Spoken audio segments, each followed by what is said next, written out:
அவர் ஒருத்தர் வந்திருக்காரு இப்ப அப்படியே கழுத்த துண்டா போட்டு அப்படியே நான் ஆட்டம் ஆடின்னு வரா தெரியுமா?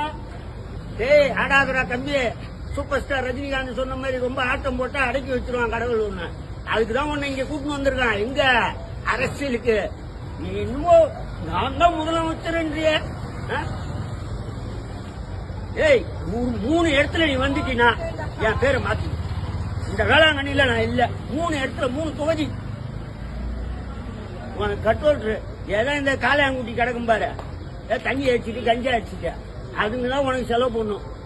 எங்களை மாதிரி வேறு எடுத்தவெல்லாம் உங்களுக்குலாம் ஓட்டே போட முடியாதுடா. திராவிட முன்னேற்ற கழக இருக்கிற வரைக்கும் உங்க 4 பேருக்கு சொல்றேன், ஓபிஎஸ் யூபிஎஸ் இன்னொருத்தர் இருக்காரு, அவர் பேரு என்ன தினகரன், இன்னொரு அம்மா இருக்காங்க பாரு சசிகலா. உங்களெல்லாம் ஒண்ணுமே பண்ண முடியாது. மக்களுக்கு தெரிஞ்சு போச்சு நீங்க யாரு என்னன்னு மக்களுக்கு தெரிஞ்சு போச்சு.